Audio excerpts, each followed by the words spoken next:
We're excited to start our second community network workshop for the 2025 Urban Water Management Plan.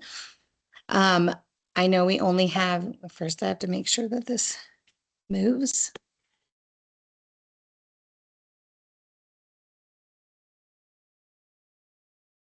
We only have like an hour, so I want to respect your time. So we're going to do quick introductions, talk about what's going on with our update, talk about reliability a little bit, do a water supply portfolio activity, and then we'll do closing and next steps. So welcome and introductions.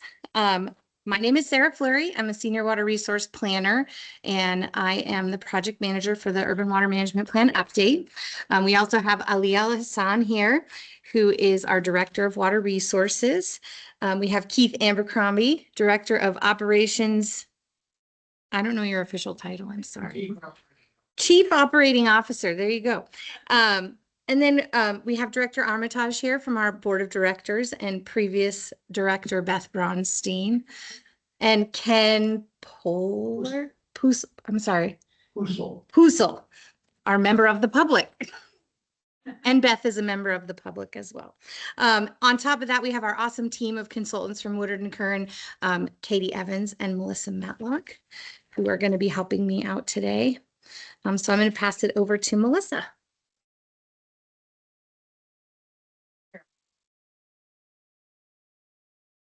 Get too dark. Here, I can lower it. You want me to lower it all the way off? Is that better? Yeah, and we can always turn it on for the activity. For the activity, okay.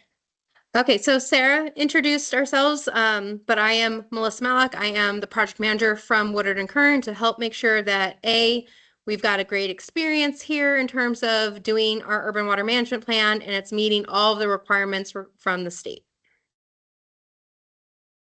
So we figured we'll do kind of, there was a quick introduction, but generally we want to know, why are you interested in urban water management planning? So we can start around the room. You want to start? For 50 years. We've watched the community grow from, I think, the population was 1,200 people in Valencia when we moved here. And I've always taken an interest in the development of the city, and certainly water is a big part of that. I also did some work in in geology, but part of my studies was in water hydrology. So, okay, so just for the and you're nosy.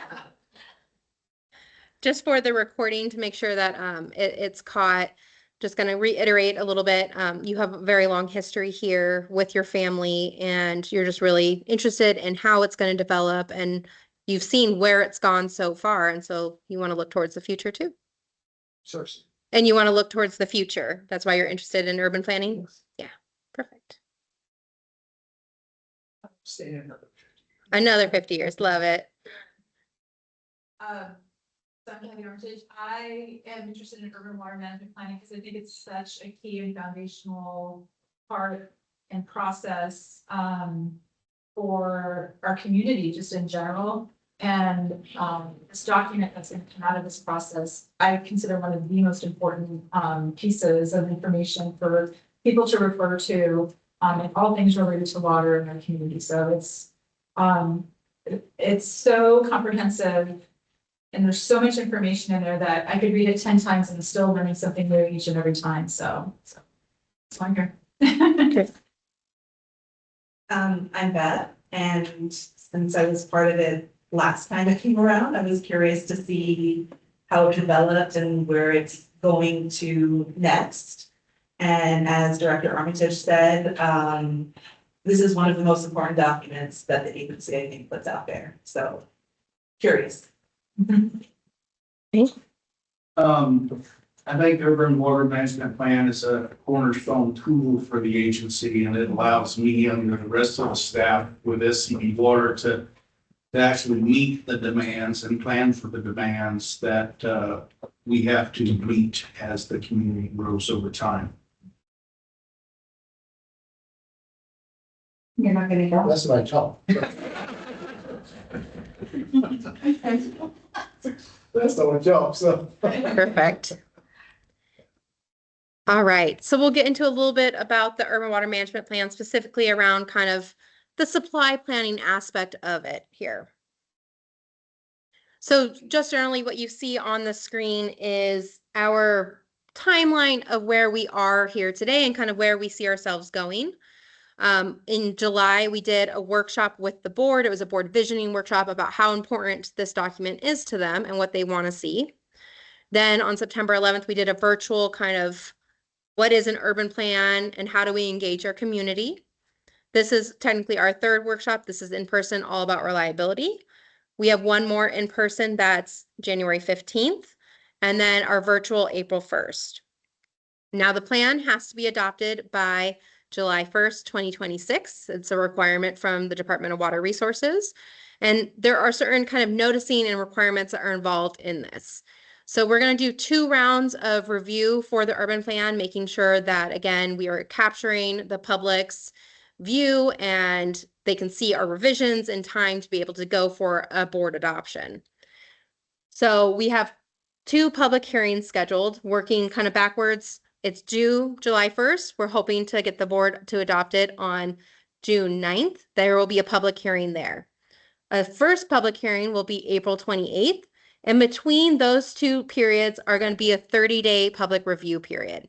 So our first public review is March 28th to April 28th.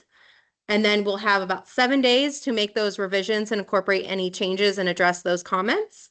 And then we're going to post it again for a second review period, May 8th to June 9th. Now, if any comments come in between those periods, we will accept them.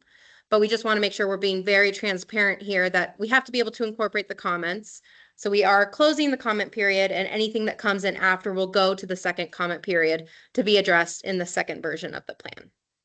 So just making sure everyone knows ahead of time, just due to being able to address comments when those periods are, you're going to get notices. They're going to be published in the newspaper 4 times, 2 for each public hearing.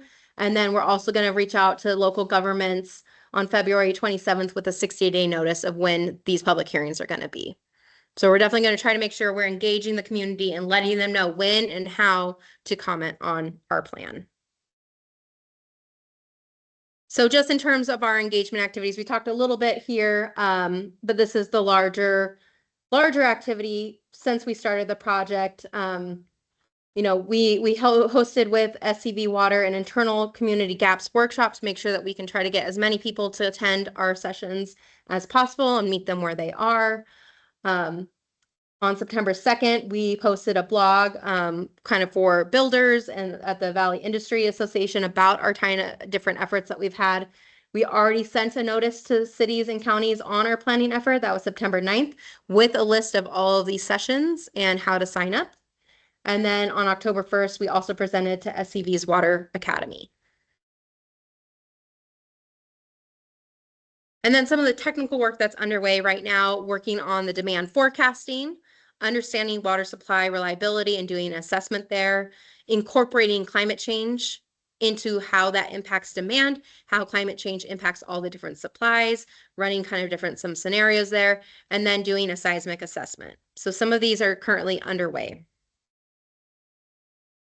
And we're going to talk a little bit today about water supply reliability.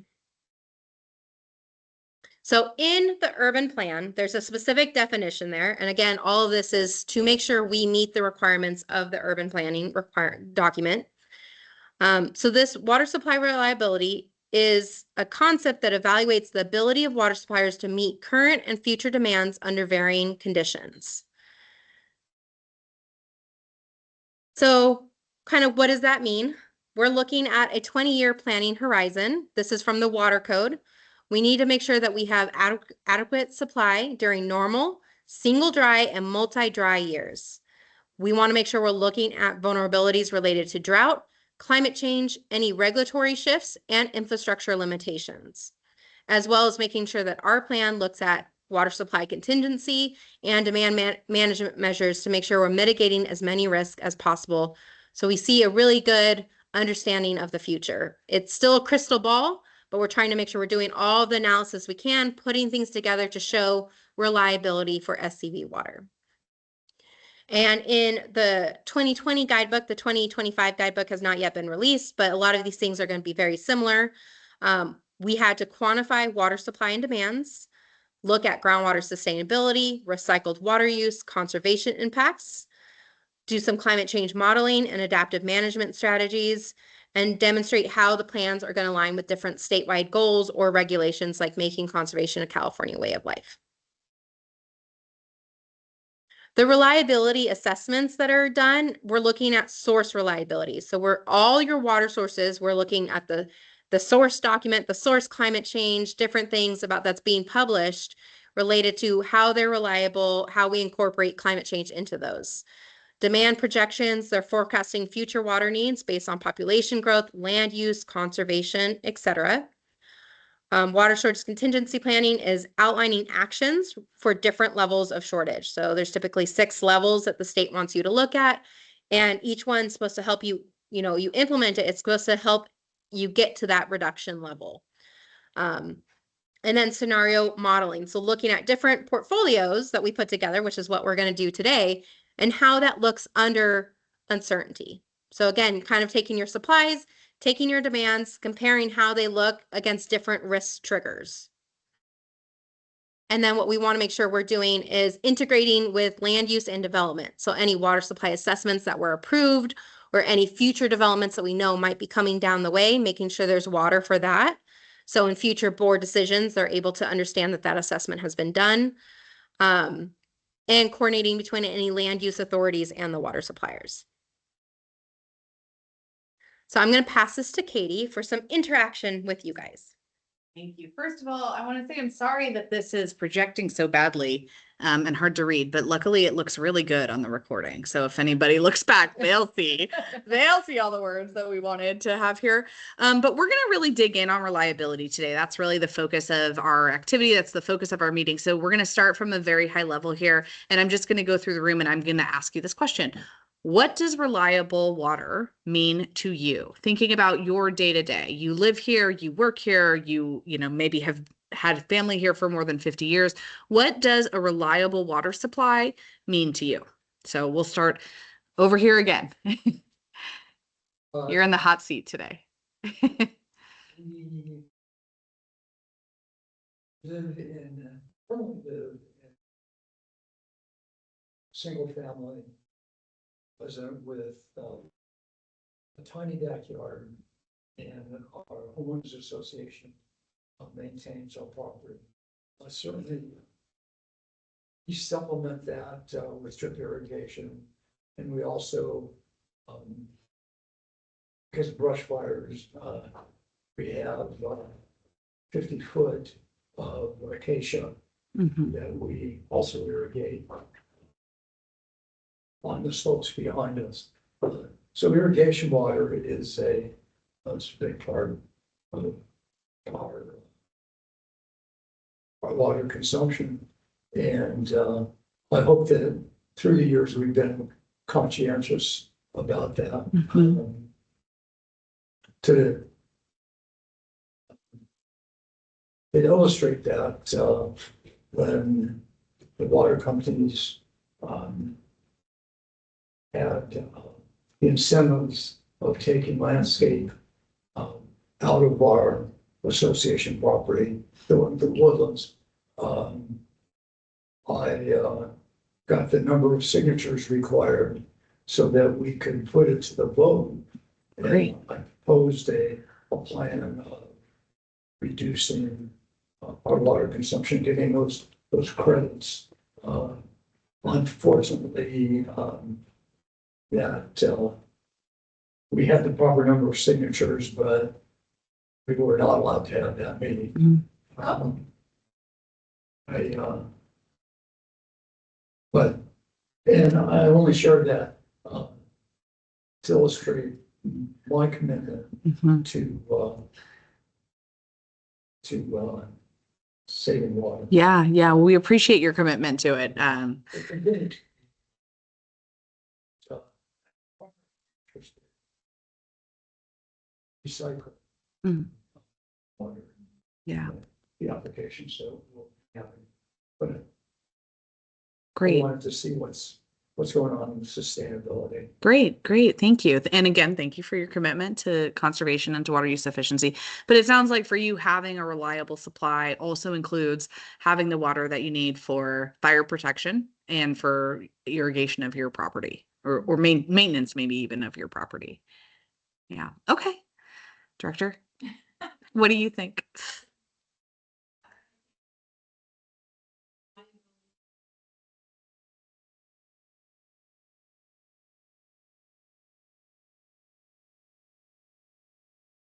And your local.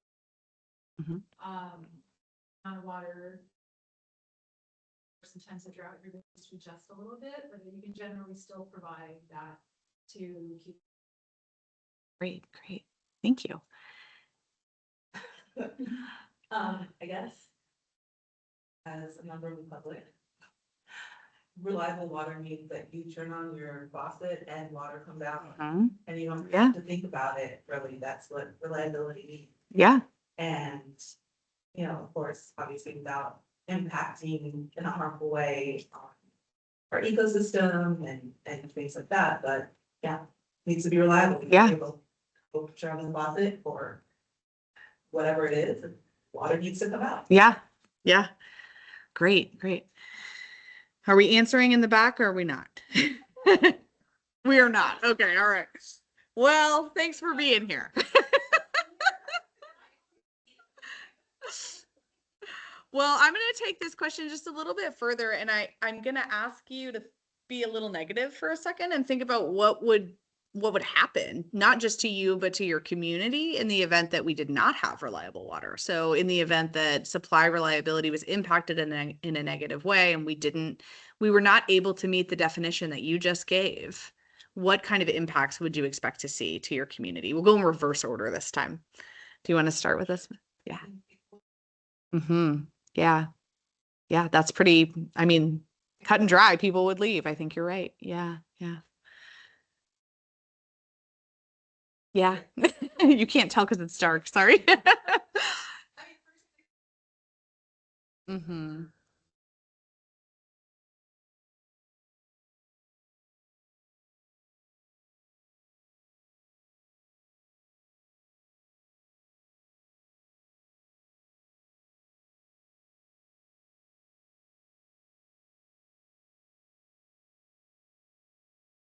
I feel like last on the list.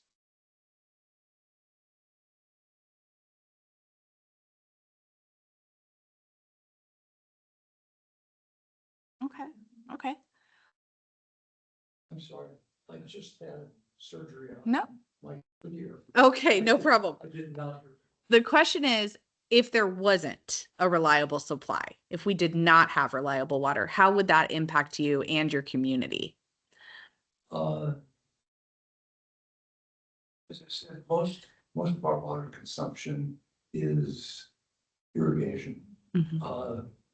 We are always efficient in the assessment that we get on our bills. Mhm. And I would say 20% of the time, we're super efficient, I think it's so. Yeah. Only when we had a leak, in the occasion have we ever exceeded the amount. And we took advantage of the program a long time ago, using weather-based Mhm. control that you folks provided for us and the class on programming. Yeah. I think that it's frustrating in one respect that it's a tough question because for those that are being really efficient, it's not like we have any wiggle room Mhm. to accommodate on the Yeah. supply. So, clearly our plants would be the first thing to go. Mhm. And it's just the two of us now, so I think we take fewer showers. Yeah, yeah, yeah. Thank you. Thanks for sharing that. But yeah, I do think, the things that we would see impacted first, right, would be outdoors. But you make a very good point that people would start to leave, right? Because once landscapes start to suffer, you start to see property values changing and things. I mean, there's all these ripple effects of unreliable supply, right, that we have to be thinking about. And so ecosystem is a very important part of maintaining the place that we live. Making sure people have water when they turn on the tap is a very important way to make people, stay here and live here. And so there's a lot of responsibility associated with ensuring a reliable supply. And a reliable supply is not always easy to have, which we will spend the rest of today talking about. So I do want to say, I'm just gonna preface this all by saying we had quite a few members of the public registered for this event. This audience is more sophisticated than I would have anticipated. So apologies if I show you a bunch of stuff you already know. I think that's about to happen, but we did have registered attendees who would not have been as sophisticated as you all are. So all right, so just talking through what is a water supply portfolio. That is a term we throw around a lot, especially in urban water management planning, but in all water planning, we say water supply portfolio all the time. What is it? It's a portfolio just like any other, right? So I compare it a lot to an investment portfolio, just the same way that your retirement account might have stocks and bonds and index funds and real estate. Our water supply portfolio is a mix of different types of water that we use to kind of bring together and diversify so that we aren't out of water entirely in the event that something happens to one of those supplies.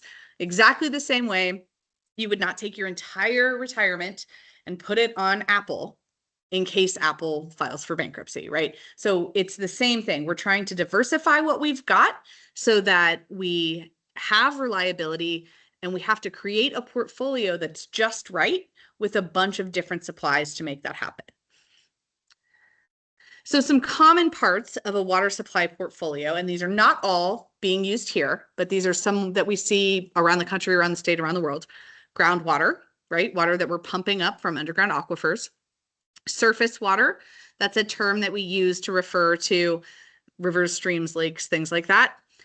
Imported water is a term that we use to talk about water that's coming from another place, right? So we are importing it to our service area, and there are several ways that can be done.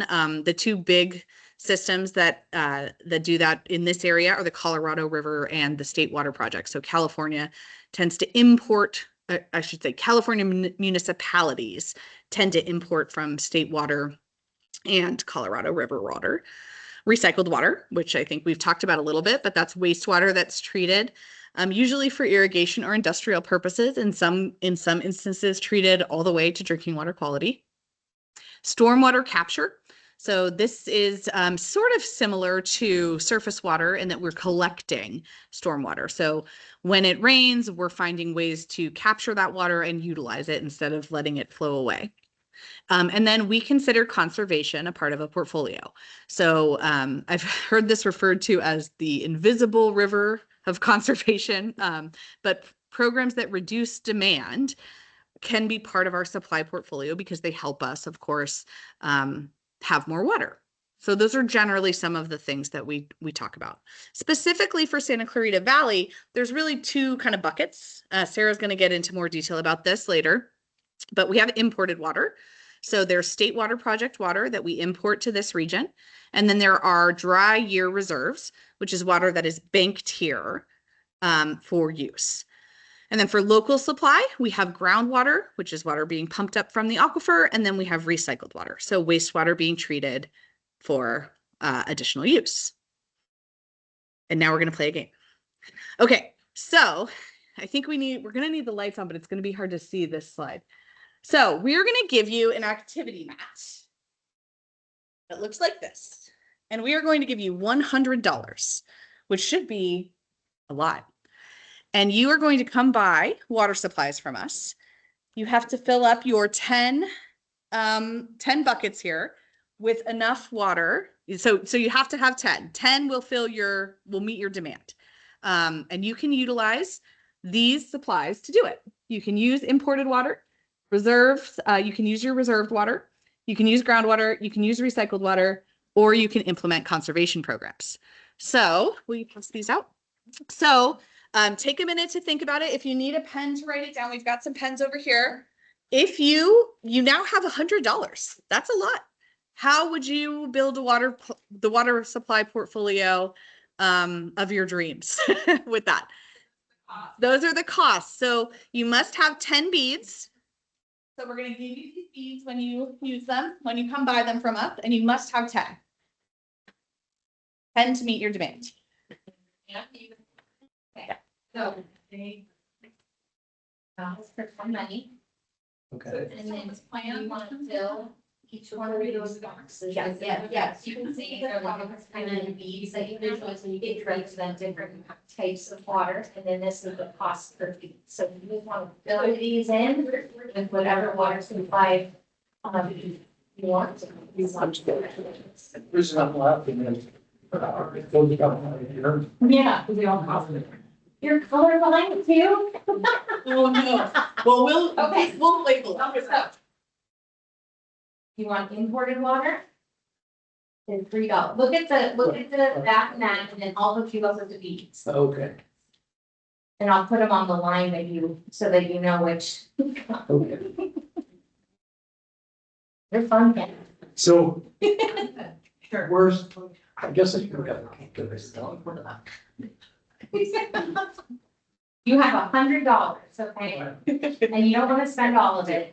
You just have to meet the demands here. So pretend this is you're the water manager. These are your choices for water supply. You've got $100, but you don't want to spend all your budget. How much water do So I need? you have to fill in 10 boxes. So you need at least 10 beads. Oh, I see. But you can get 10 imported water, you can get 10 groundwater, recycled water, conservation, so you can pick whatever supplies you want. And see, we have actual beads. And so you'll give us your money and we'll put the beads on. Okay. You just can't see which color the beads are. Didn't think of that.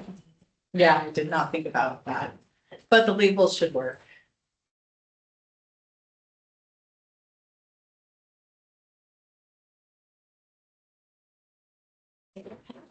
Now, this is like ideally. Well, you have tons of money. No, I know, but. No, this is what would you do? If I was, if you were the. You're the manager. Yes. You're the water manager and you have to meet 10 beads of demand. Okay. How are you gonna do it? That's your community with all of the other things that you have, right? So knowing that if you spend all of them. Yeah, no, that's it.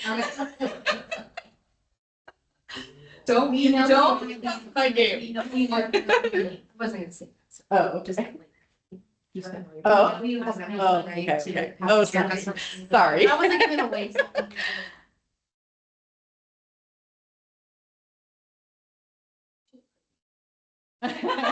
Well, I mean, it's not too late, Sarah. Grab a I mat, know. play the game, play the game. Yeah, Sarah, maybe we should know how you'd like to do it.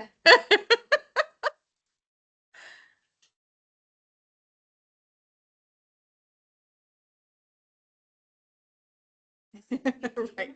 Conservation goes like 6, right? Yeah.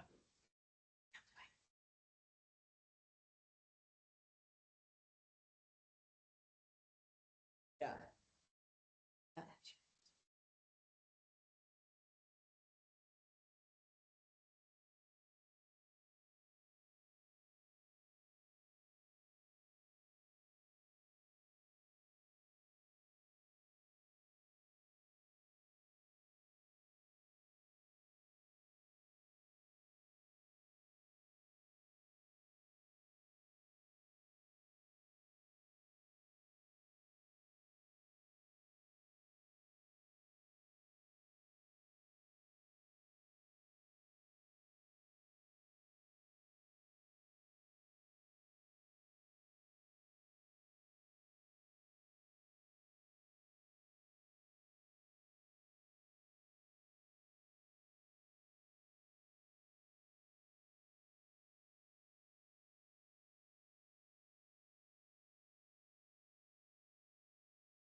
They only need about 10.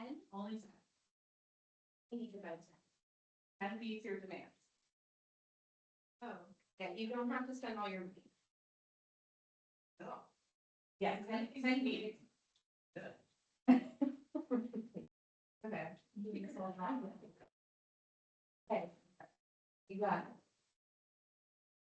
Conservation. So many needs. Steve got us all of his needs. They spent $99. Breaking all the rules? What are you? I will say, I'm really sorry to make violations of games. I know, but there's games, they twist and turn. I would not have given those. You're lucky Melissa has it in her hand. I would never do that. I know. No, they're $4. Yeah. But you don't need to spend $100. You only need to get 10. You only need 10. You only need 10 beads total. Okay, but I have to look at my ratios. I'm making this way too complicated. All right. Monday night. Is he? Groundwater.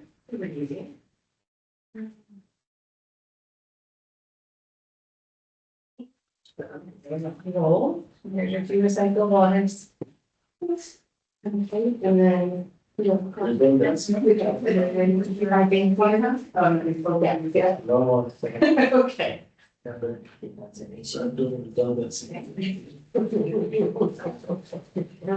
paper money.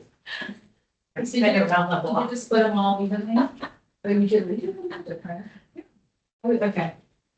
I mean, I was trying to do like fairly evenly. Two. Right. I was looking for Okay, so you have to pay it, sort of what, yeah, you have to pay for two of each. I have to figure this out. Okay. Look at Murray Week over there. You're at $2 for two of each. They're more thrifty. That's it? Yeah. How about you? What are you doing? You want 3 conservation. You're ready? Yeah. I'm gonna I'll put them up here for you so that you can see.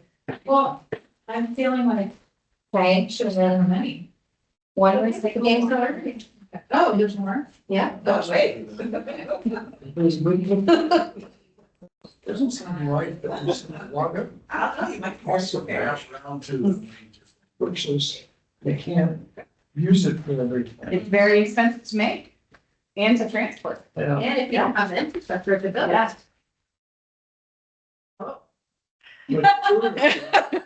Oh, You said it seems like a really great. yeah. I'm gonna go ahead and keep moving because we're gonna have some time here. So I do want to hear how everybody did it. I already know our director over here went 2 of each. Beth, what did you do?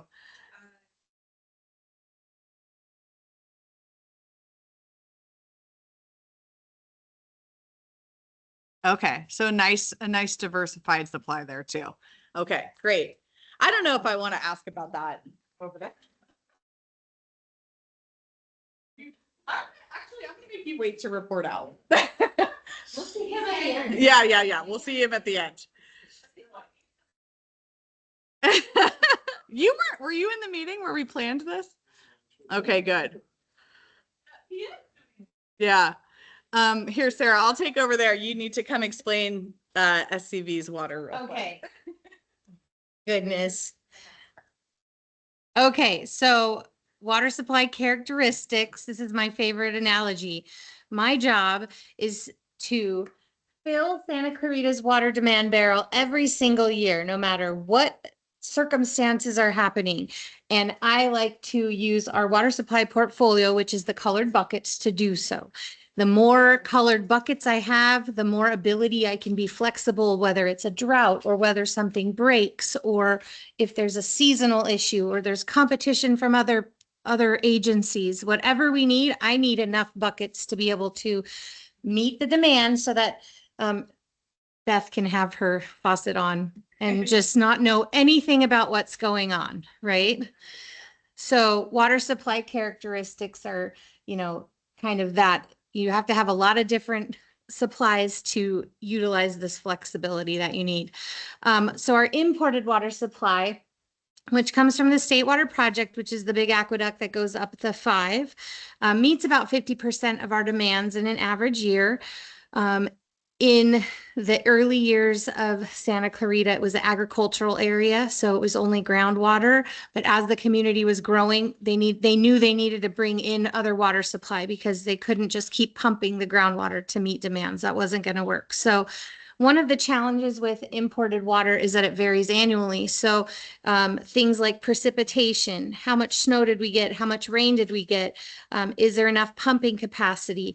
Are there water quality issues? Are there environmental regulations? This varies from year to year. And so on average, we end up with about 51% of our water rights coming from the State Water Project every year. And then this is a map. I'm sorry, it's hard to see, but you can see the variability from year to year. Basically, the top is 100% and the bottom is 0. And you can see from year to year how the amount of water we get from imported supply changes. And so if you look at it just in compared to Santa Clarita's demand, in 2022, we got 5% of our imported water. That's less than a month of demand for Santa Clarita. But then the following year, we got 100%, and that's more than a year and a half of demands for Santa Clarita. So that's a lot of water to manage, or not a lot of water to manage to make up for. And so I'm going to pass it to You Katie. can get all your imported water. Water supplies have been cut to 20% for imported water supply. So unless you can reduce what's on your paper by 20%, please remove all imported water from your portfolio. Yep. I was waiting for that. Imported water is the light blue, that blue. I'm sorry, the dark blue. Because unless you can reduce it by 20%, can you reduce it by 20%? You're gonna have to reduce it by 100% because that's all we're able to do in our demand. Circumstances have been dramatically simplified for this activity. Take it off. So, in addition to now not having the availability of getting imported water supply, other costs have gone up. So now you must fix your water demand. What supplies would you like to buy? So we will come back, you will use your remaining money, and we will try to get you back to 100%.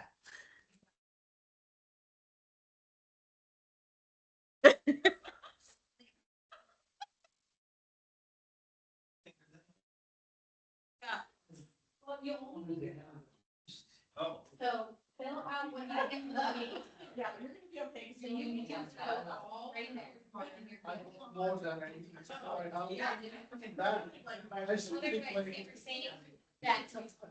Then you have to buy new supplies, and those are the new rules. But you're good because you have an answer. Then, okay, you could, but then you're gonna have to buy it, because in order to, if you're gonna take 50%, because what you would be doing is taking 50%. Right. So then you're gonna have to pay, I think, the imported $20 to keep it. Okay. So if you wanna pay $20, then it's $80. Thank you.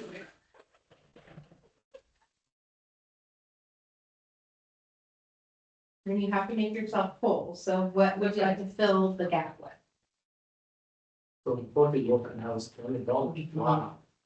Well, because in a drought, you're paying, quite a bit of water. So. Can I still more? Still one that. Groundwater is still a dollar. Yeah, groundwater is still $1. Right now, groundwater is $1.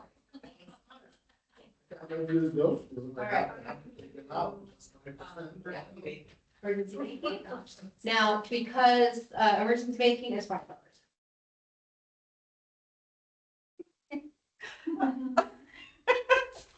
You All right, didn't invest in the emergency banking? Okay.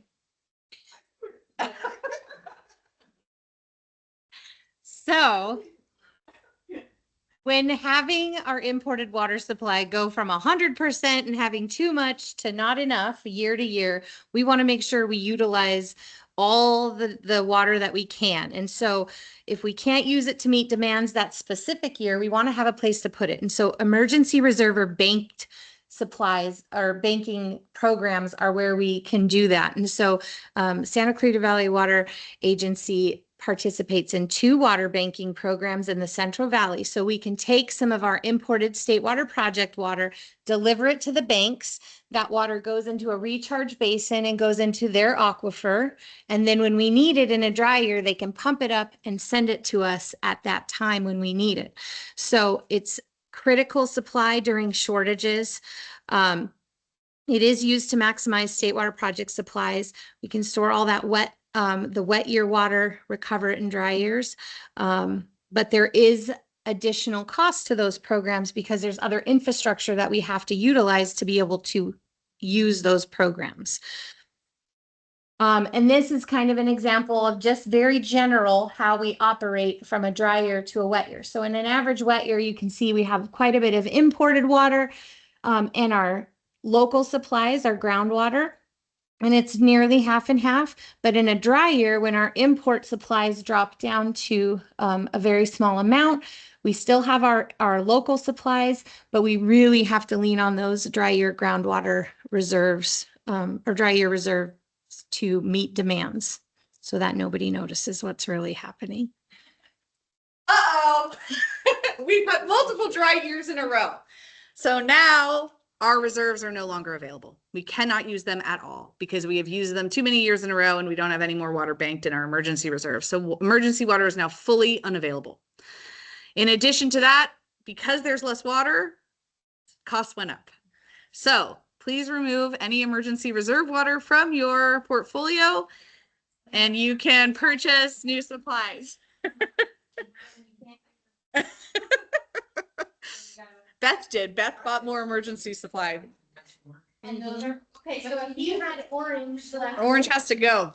All orange. All orange is off the table for this year. That there was a drought for multiple years and you didn't have enough water stored.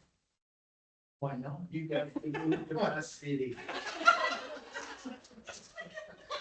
That's what you guys like to do. One of like a 10-year plan. Buy groundwater.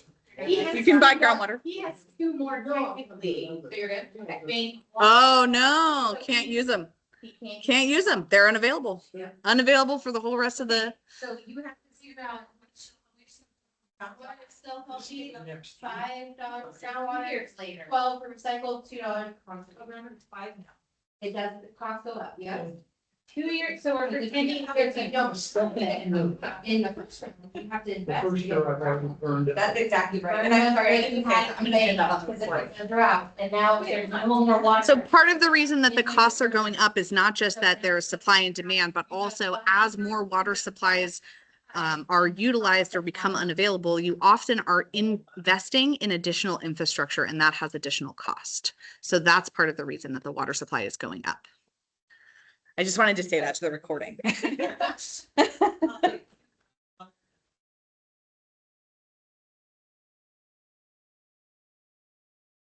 only have 2. Right.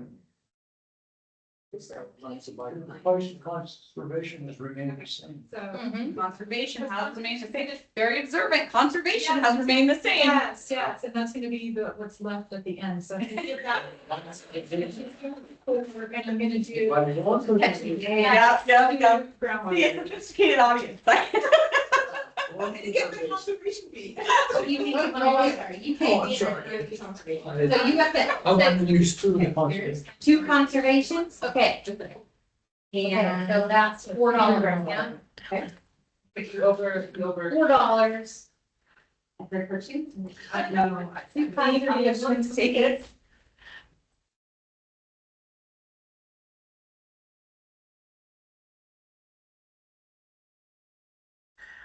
Okay. Okay, take us through groundwater. He invested early. Yeah.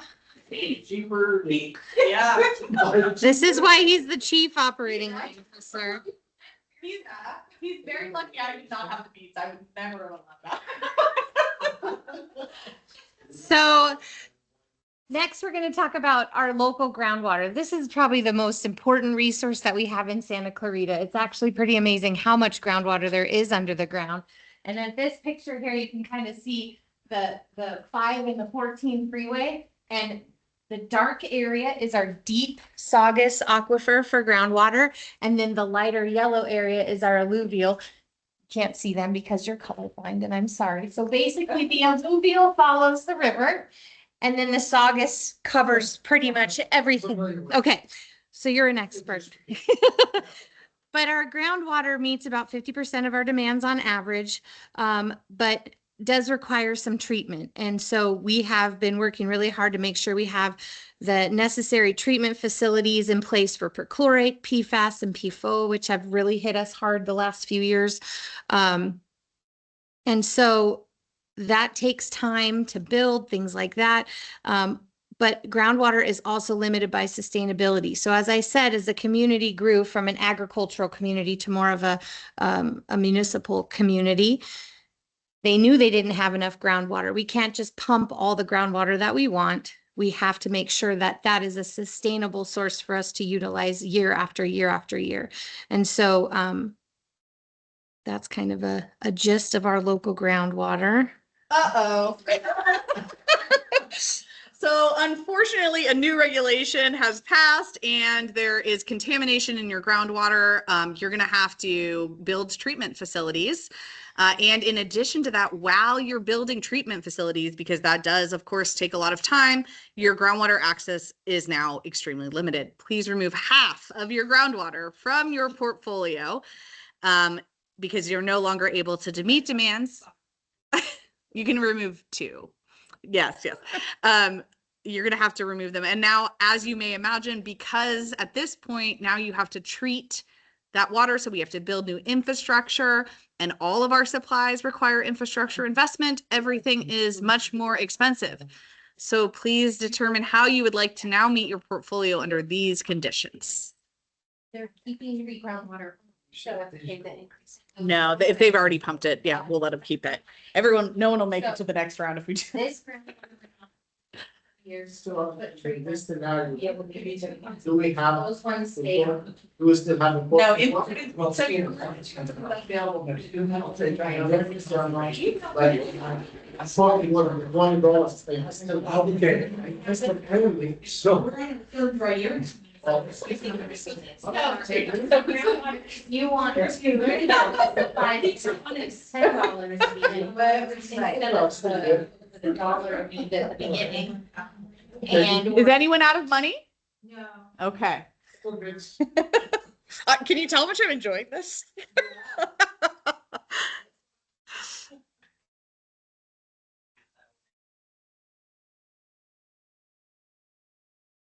so I guess if you wanted to fill those 2 boxes, do you want to do it with what? Conservation. With conservation?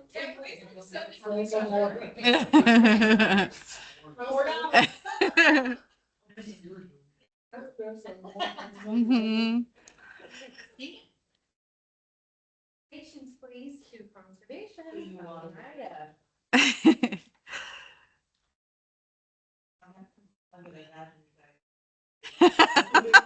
This is how I'd like everyone to do their job. How we train the new people. I'm the next one. We should do this for the board. Okay, are we all good? We all have 10, we're all meeting demand? Okay. So just a quick check-in. How much of your water is now conservation? And do you have enough water to meet real needs, right? Because we can only conserve as much as we can conserve. Now, we can't conserve to 0. We also can't recycle water to 0 because only about 60% of water is used outdoors, 40% is used indoors. So realistically, if you're more than 6 beads combined between conservation and recycled, you're probably not meeting indoor demand anymore. So now we get into a little bit of a maybe political question, because at this point, are people willingly going to conserve at this level? I mean, that's a real question that we would have to be asking ourselves at this point. Would people be willing to cut back their water use at a level of 6 parts of what they normally do? Or would we have to require them to do that? Would we have to create a regulation, an ordinance, something along those lines to get people to do this? And how, yeah, we would, right? Absolutely. The answer is yes. And they are going to be very, very angry, right? And we've all lived this, right? We've all lived this. We've seen this when we've been in historic droughts, when we've had regulations related to conservation, we've seen this happen. And we get to a point where we can only conserve until, you know, we realistically are unable to meet the demands that people need to live. And we're also making people very, very angry. And we can't just ask them to do this. We can't just offer incentives to do this. We now have to force them to do this. So I don't need you to change your beads based on this slide. I just wanted to point that out. I think it's an important consideration that at this point in our decision making, it's no longer just, do we have the money to invest in this infrastructure? It's now also a question of, is our public willing, and are the people we serve willing, and what do we have to do to make that happen? So it's no longer just, do our rates support it, right? It's a whole lot more than that. So just to check in on that, but something to keep in mind going forward. And then you can talk about recycled water. So then we get to another one of our local water supplies, recycled water. This is reclaimed wastewater. It's available year round because it's coming from your indoor water use, which stays pretty the same every day throughout the year. In Santa Clarita, it is used for irrigation. It meets about less than 1% of our demands. So it's a very, very small amount. It does have high salts, and there's a whole separate distribution system that is required for recycled water. Hence why it only meets 1% of our demands, because when the valley was growing, we didn't think we needed to use recycled water. So we built an infrastructure for potable water, not knowing that we would need to rely on this other local water supply that we had. Now we do, but it needs a separate distribution system. It is impacted by indoor conservation. So when we're saying that the water that we utilize indoors goes to the wastewater and becomes recycled water, but then as we use less water indoors through more efficient fixtures, more efficient toilets or shower heads, things like that, our indoor consumption goes down, which creates less recycled water in the end. So it's kind of a domino effect for that. Okay, this is the last one.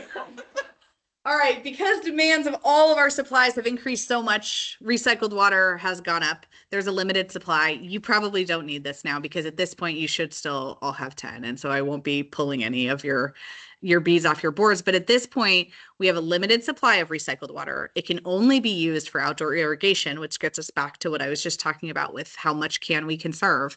And then we only have the infrastructure to support some distribution. So if we were now to go into the next water year, we would have to build, and it would take years to build. And so at this point, you see, we've got recycled water up here at $30 a unit.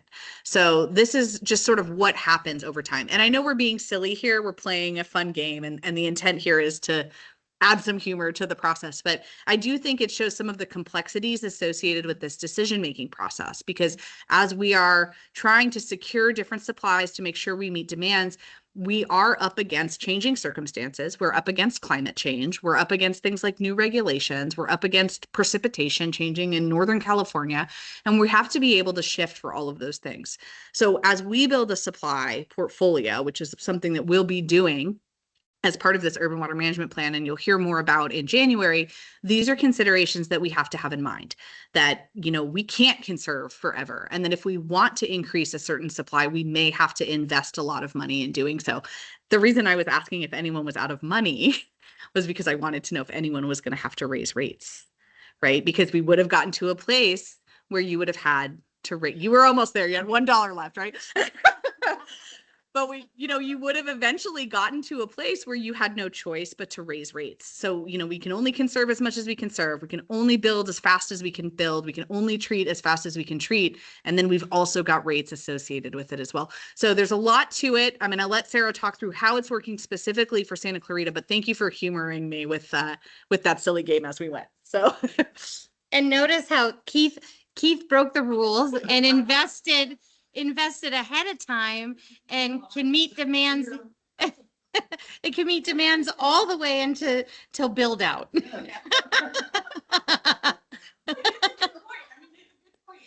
early pays off, right? Yes, yeah.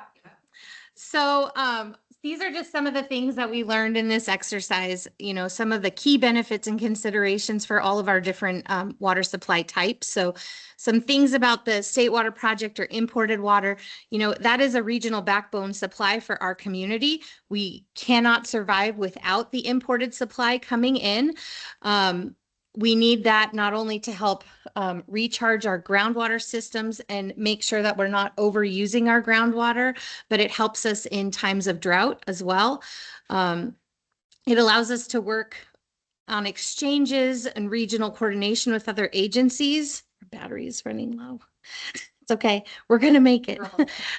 It's a critical supply for emergencies, to utilize, reserve programs when we have too much. Some of the considerations with this supply, though, are that it's very drought sensitive. It's very impacted by climate. It's a huge infrastructure that's aging and requires modernization as we move along, which costs a lot of money. And it's subject to new regulatory and environmental constraints. So as we get those constraints, we don't know what's coming in the future. It's subject to all of that. With regards to groundwater, one of our most important supplies, it's controlled locally. It's a year-round source. If everything else breaks, we have water here in our community. So it's very critical that we protect this water resource. It is got lower operational costs once it's developed because it's here. It doesn't have to travel 400 miles from San Francisco area, but it's regulated by groundwater rights and Sigma limits so that we can't just pump whatever we want as much as we want because we want to make sure it's a sustainable resource for us. It does require recharge, so climate impacts that. We go from having more than average rain, less than average rain, that impacts our groundwater resources. And we're learning more about these water quality and emerging contaminant problems. So you've seen a lot of our groundwater wells getting treatment facilities now, which are quite expensive as well. Banking and conjunctive use water. This gives us the ability to store that surplus water in wet years to use in dry years. That's a huge benefit. It's saved us in the last drought quite a bit. I think 40% of our supplies were coming from those resources to meet demands. And so it enhances that drought and emergency reliability. Some of the considerations are that, again, we can store all the water we can per year, but it's regulated by these agreements. So they give us limits. You can store this much every year and you could take this much every year. It requires infrastructure from the banking programs, which costs money, and coordination with other agencies. So it's competitive. When you want to get your water, you gotta work through and kind of manage it through other agencies trying to do the same thing. So it's very beneficial, but there are some considerations with that. And then with recycled water, it's drought resilient because it's indoor water use year round, right? Reduces that potable demand and wastewater discharge. Some of the considerations, it requires a new distribution system, new storage, new pumping facilities. It is influenced by reduced indoor water, wastewater flows from conservation. It's limited to outdoor use in Santa Clarita, and there are additional regulatory limitations for use of this supply. Thinking.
but one of the sources of supply development. So it's the most affordable supply we can have by reducing demands, like rebates.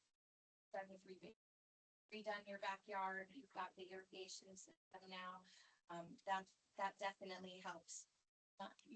I was gonna let you use that. Oh, okay, thank you. By reducing demand on all these different sources, it improves our reliability. So we've got a partner in our community helping us conserve day to day, reducing waste, but also allowing us to be more reliable during a drought, being that virtual reservoir and making every one of our drops of water from these different supplies go just even further. So extending the use of that.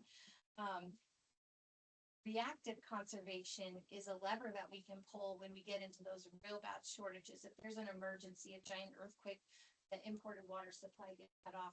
We have a plan in the urban water management plan called the water supply. I can't even. Water storage contingency plan.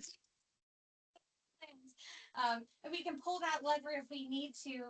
And really what the first thing we go to is irrigation, because our job is to really make sure that we have indoor water use to meet human health and safety needs for our community.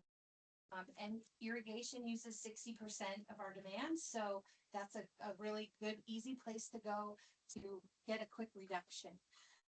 Some of the key takeaways, we want to explain that a diverse portfolio is really critical to be able to utilize all those different buckets to meet demands every year. It's very helpful to be a proactive investor. You know, the urban plan, the benefit of the urban plan is it forces us to look 20 years ahead. We look even further ahead because we want to be prepared. Some of the projects that we have to invest in are 20 years out. It'll take 20 years to build and get through all the environmental actions and permitting and things like that. So we really do have to look ahead and hope that we will see the benefits in the future. Conservation's a friend in times of shortage. And one of the things that we didn't do in this game is that we didn't change the demands. Your demands stayed 10 boxes the entire time as we went through. And that is one other thing that we have to do in the urban plan is we have to monitor demands. And demands will change year to year. If it rains a lot here, demands go down pretty good since we don't need to irrigate as much. If it gets really hot, demands come up.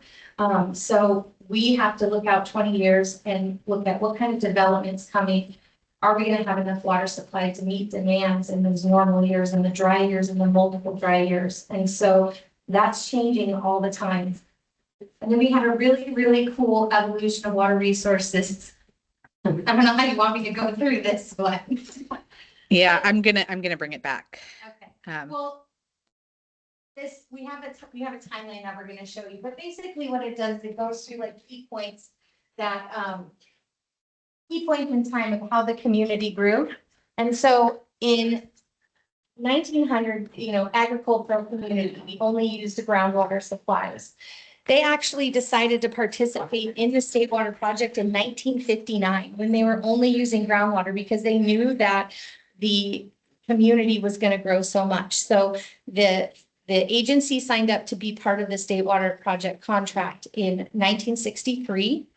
We did not get our first drop of water from that project, from the import water supply project, till 1980. That was over 20 years later. So they made a huge investment to be part of that project to get water delivered 20 years later.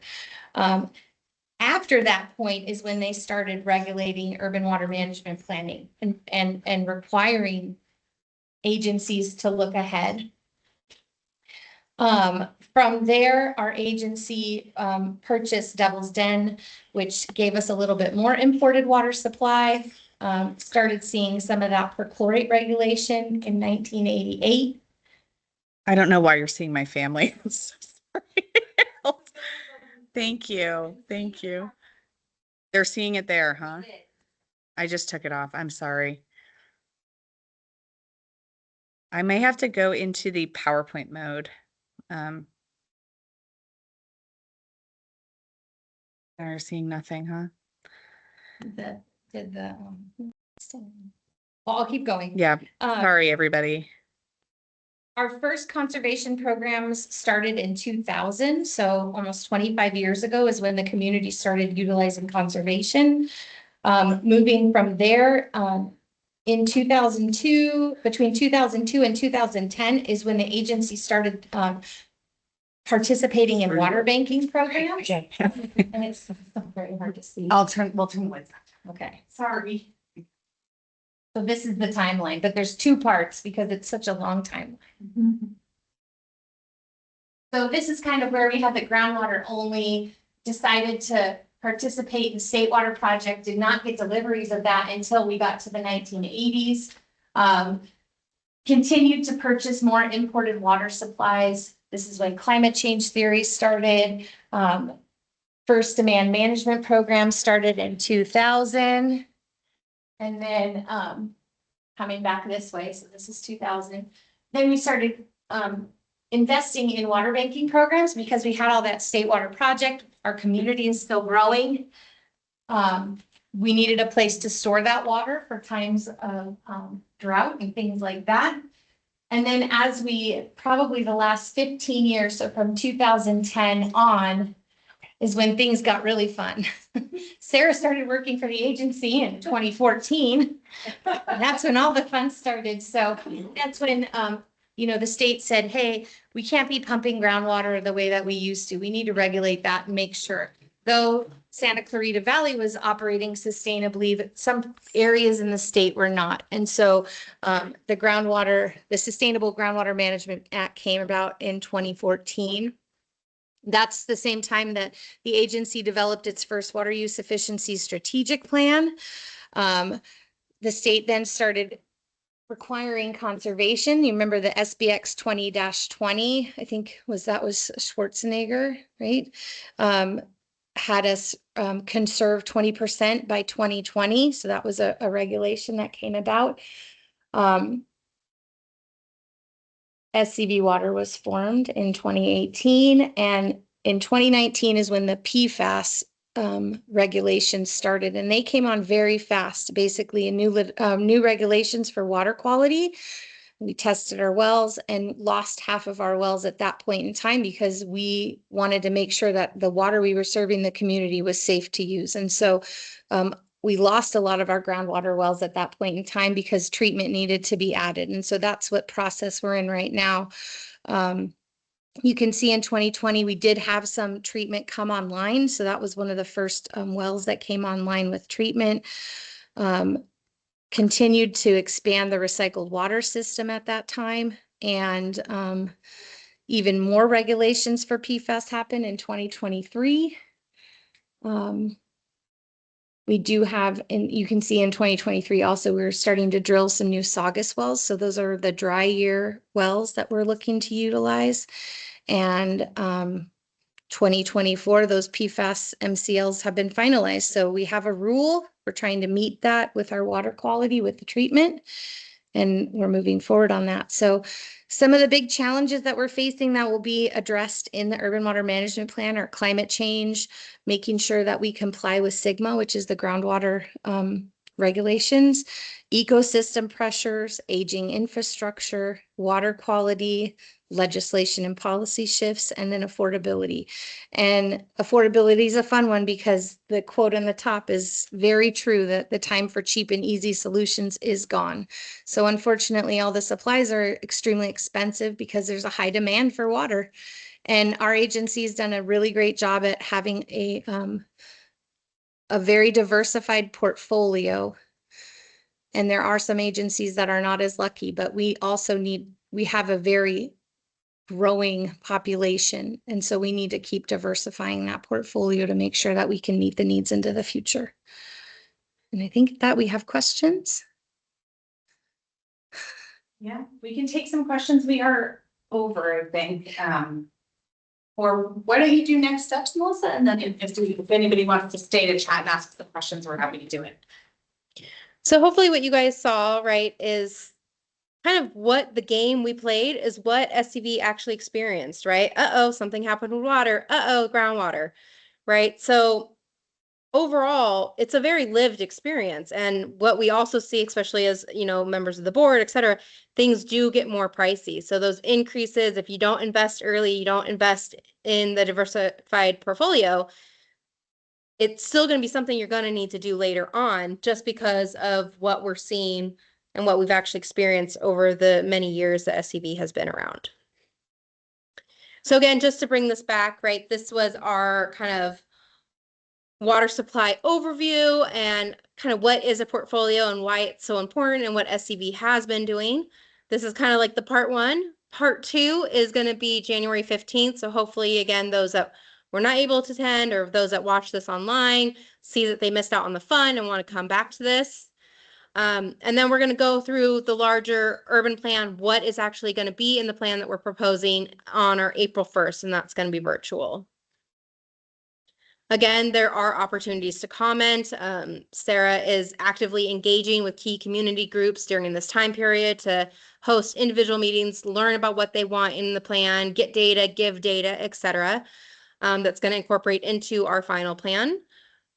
We're looking at kind of that March 28th being the first drop of that first plan for review. There's going to be a 30-day review period. We're going to take all that, go to a public meeting on April 28th, hear what the community is saying, incorporate feedback, and come back with another public review period, May 8th to June 9th. And then June 9th, hopefully have our second public hearing and adopt with no kind of substantial changes to that plan. Making sure again that we're meeting our deadline of July 1st, 2026, but also creating a plan that is really relevant to the experiences and the concerns that the community is bringing up. And if there's any questions, you can feel free to contact me, Melissa from Woodard and Curran, or Sarah from SCV Water. And we also have a website where this recording and all our previous recordings are hosted. And you can contact and get information. That's yourscvwater.com/UWMP.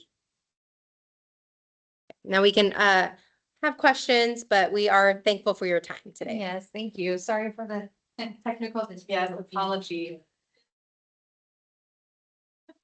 Great. Does anyone have a question you want to ask now? We're happy to hang out and chat. Anything else you'd like to cover? Well done, thank you.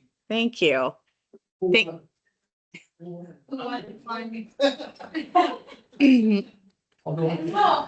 okay, here's the question. The next time, Keith, I see you referee. We do. Keith I'm going to be honest. Keith just outsmarted me. I developed this game, but I didn't think about what Keith did. So he outsmarted me. It's only fair. Okay. He would have been in trouble.